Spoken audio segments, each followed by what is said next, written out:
hazaga ba Bulldog, hazaga abastari bakomeye hano mu Rwanda ndetse n'abamasuzi bavaga mu bihugu by'abaturanyi. Ndi mu bantu basambanye, ndi indaya. Ntago natinya kubivuga. Ntago indaya ari abakobwa gusa, hari n'abagabo b'ibirayi.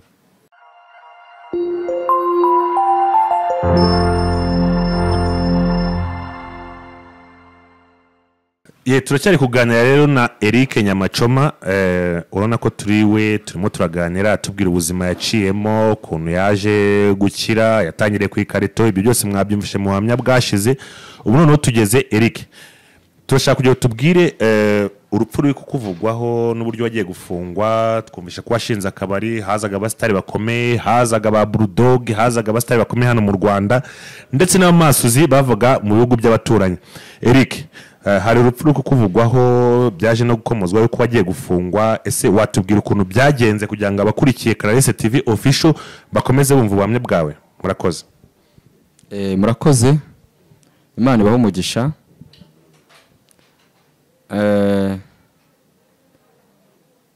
Nkuko nari nawe babwiye, nari maze kugera mu rwego rushimishije rukomeye mu bijyanye n'ubutunzi. Navuga ko nari umukire, ntago nabitindaho.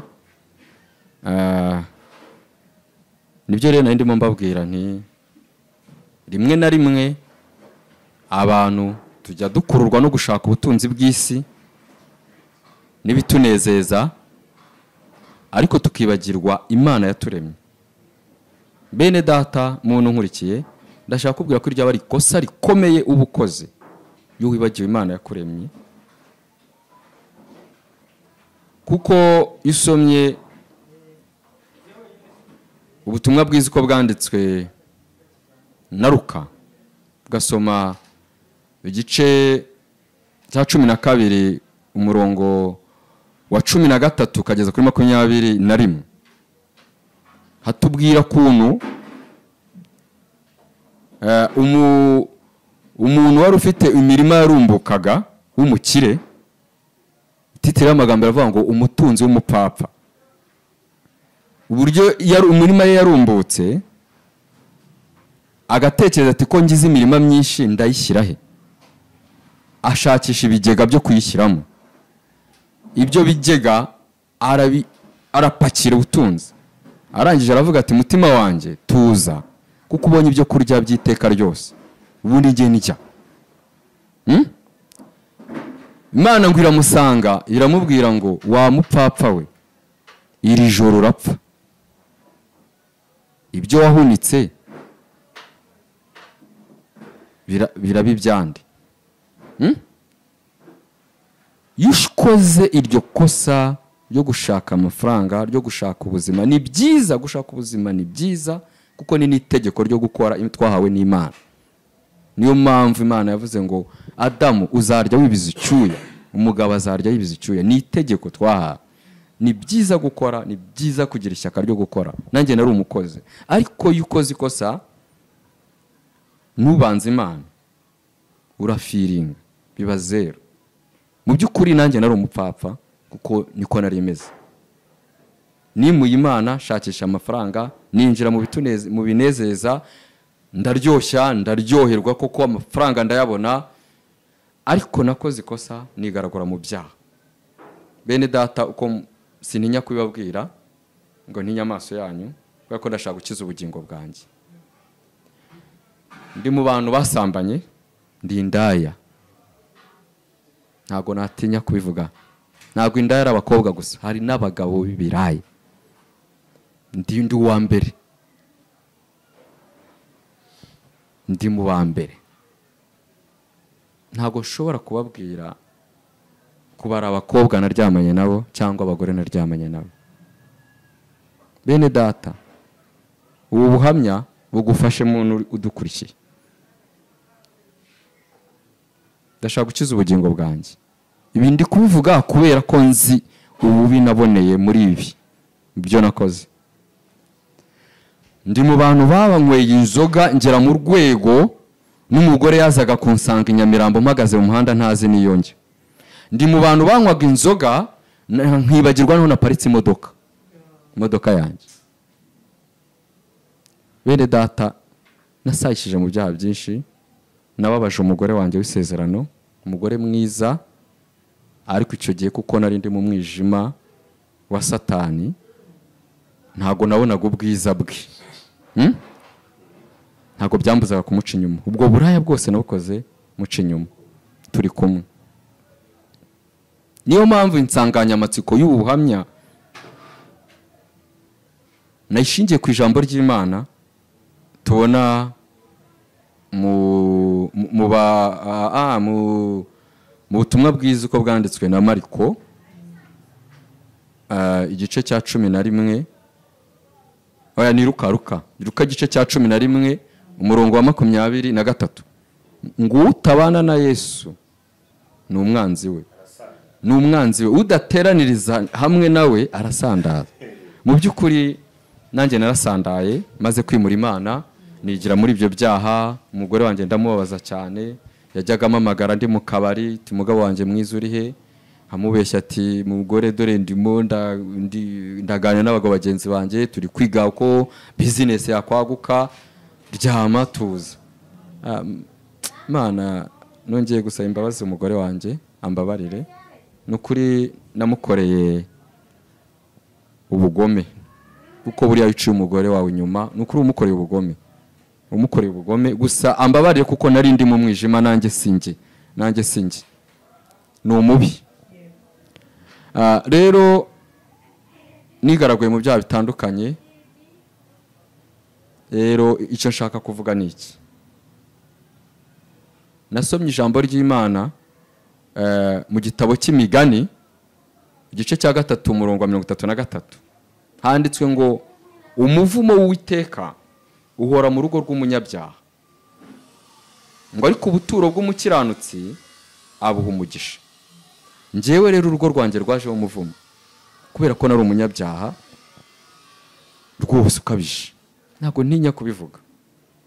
Aho rero bene data urumbajije kuntu hari amakuru mwumvishe yuko nari mfunzwe, nageze aho ndafungwa, nibyo koko ayo makuru niyo.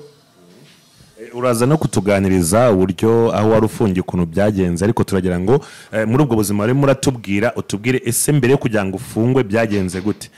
Murakoze. Icyo mvuga ni iki, icyo mbwira umuntu wese udukurikiye, rimwe na rimwe Imana ijya yemera ko umuntu afungwa ariko icyaha aregwa ataragikoze, ariko imuhoye ibyaha byinshi yakoze abantu batamenye. Iryo ni ibanga navumbuye ndi muri gereza.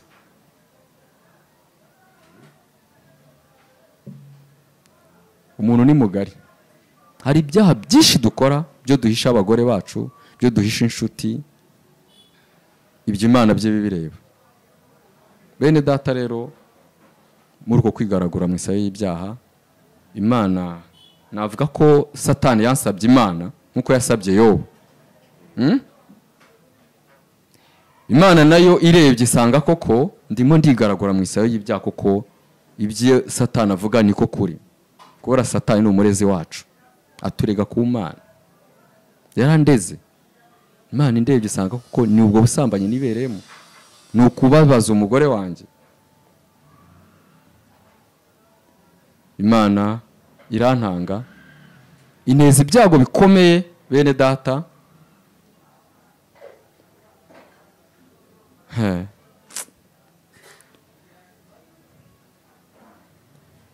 Nagize ibyago bikomeye, Satani amaze kunsaba. Imana ineza ibyago bikomeye byo gupfusha umugore wa kabiri, kuko nari mfite abagore babiri aho ngaho, ntabwo nabibasobanuriye, ariko nari mfite umugore w'isezerano, mfite n'umugore. Muri ibyo byaha nyimaze kubona amafaranga, byabaye ngombwa ko shaka n'undi mugore wa kabiri. Turimo turacagagura kugira ngo, kuko ubuhamya ni burebure, niba ngombwa tuzongenda tuganire.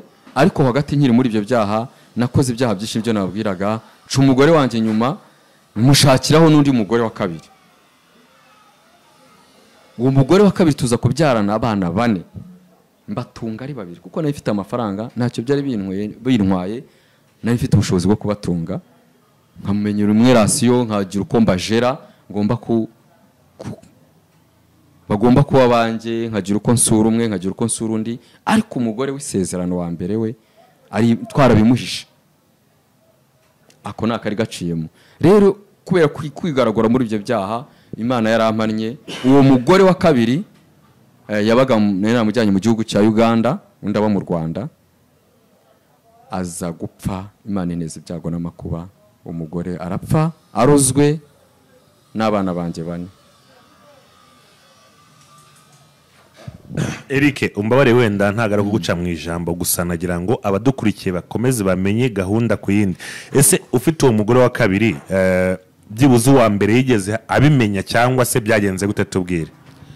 Nibyo nababwiraga ntago nyiri muri ibyo byaha nigaragura mu byaha nateye umukobwa inda muteye inda arambwira ati uko byamera kose ugomba kuntunga sinjya mu rugo ntibishoboka ndabizi ko ufite umugore we yarabizi cyane cyane ko ari nabwo twari tugishaka n'umugore w'isezerano tumaze gito rwose ariko ibyo byose bene data niyo mpamvu nababwiye ngo udateraniriza hamwe na Yesu arasandaza ntabwo ashobora kugira imbaraga za rwanya icyaha bishobore atari kumwe na Yesu ntibishoboka ni ikizira ntibishoboka namutenda muri izo ngeso mbi z'ubusambanyi arambwira tugomba kuntunga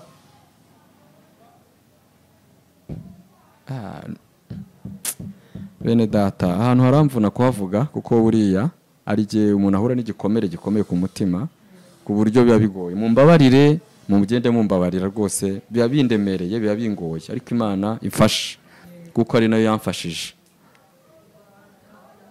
twarabanye n'uwo mugore ndabyakira kuko nari nagira ubuntu amafaranga yo nyafite nta kibazo nari mfite cyo kubatunga nkajya ngira uko ngenda njya kuri umwe mu buryo bw'ibanga hagati yanjye n'umugore wa kabiri tubisha n'imiryango yewe cyuko hari imiryango imwe yabimenye umuryango w'umugore wa kabiri bamwe baremenya ariko nabo tuba last warning attention umugore w'isezerano ntazigera bimenya kubera iki uwo mugore nateye inda yari abafitanye umuryango yari afitanye ibisanira n'umugore w'isezerano barakuranye ari abakobwa bakuranye muri quartier imwe urumva rero byari ngombwa ko bibibanga n'ababimenye ni za nshuti z'umugore mutoya zinkora mutima kumwe abagore bagira gutya kagira nk'umuntu avungura bake cyane nabo babimenye nyuma kandi nabwo nyuma tumaze kubyarana abana hari ngira ngo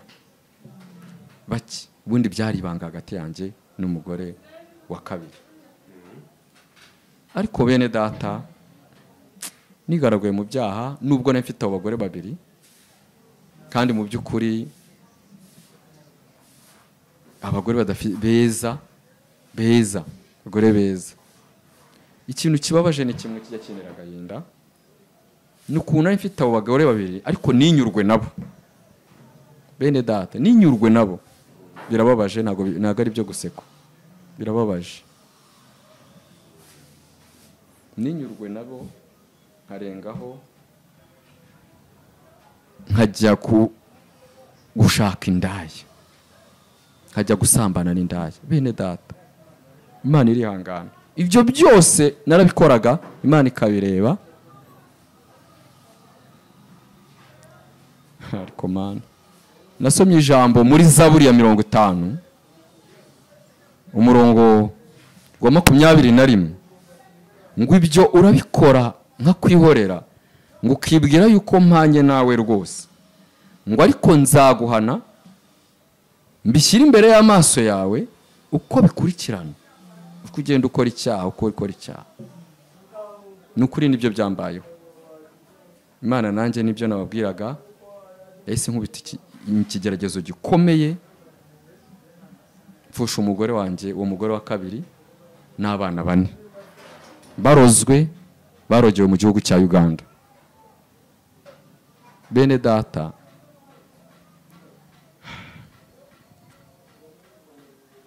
nabaye nk'umusazi ndatekereza ndavuga ni Mana ubu koko noneho mbigenje ne. Nabaye nk'umusazi ndeba hirya ndeba hino ndava ibi bintu uko nabigize ibanga, ibi bintu bikaba bimbayeho mbigenje ne. Byarandemereye cyane, nuko Imana yemeye ko nca muri icyo kigeragezo gikomeye. Noneho nza guhura n'ikindi kibazo gikomeye, kuko imiryango itari ibizi, ariko inkuru mbi ngo igira gutera, inkuru mbi iramenyekana cyangwa se iramamara.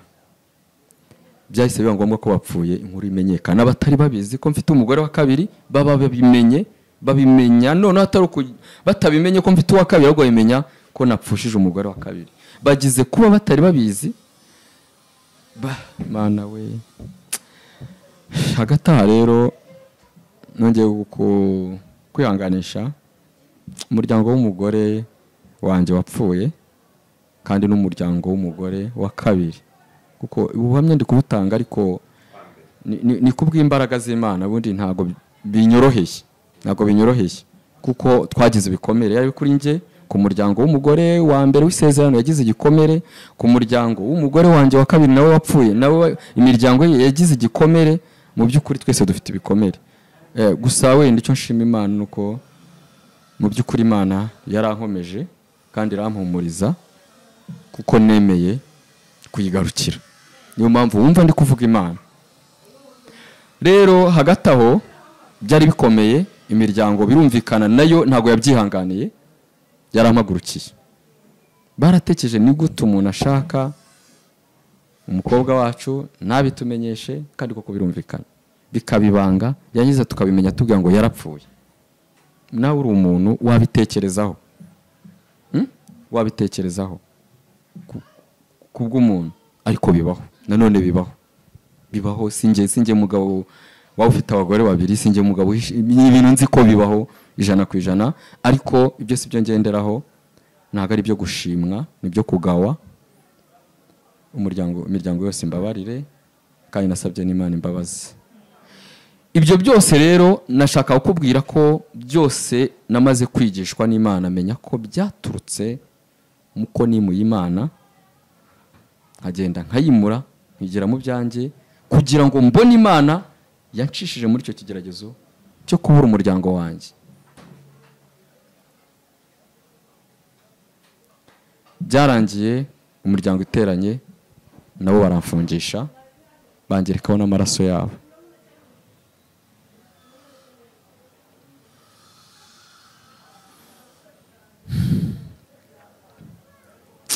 Bene data, iyo mbyibutse binera agahinda, ariko Imana ifashe inkomeze. Nisanze muri gereza nkuru y'u Rwanda Mageragere. Nagezemo nta bwenge na buke mfite, ubwenge bwaramaze kugenda. Narahagararaga nimenya aho ndi.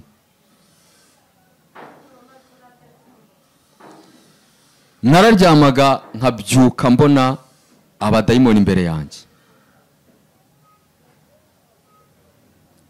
Bene data, nahuye n'ikigeragezo gikomeye. Aha niho naboneye Yesu.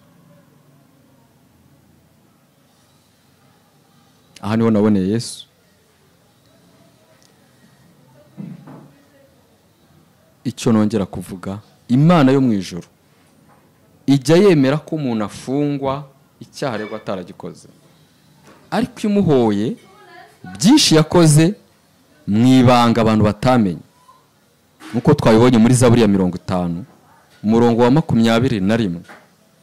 Bene data mukurikiye ubu buhamya, ndabinginze witekerezeho, ugire nawe icyo kuramo kigufasha.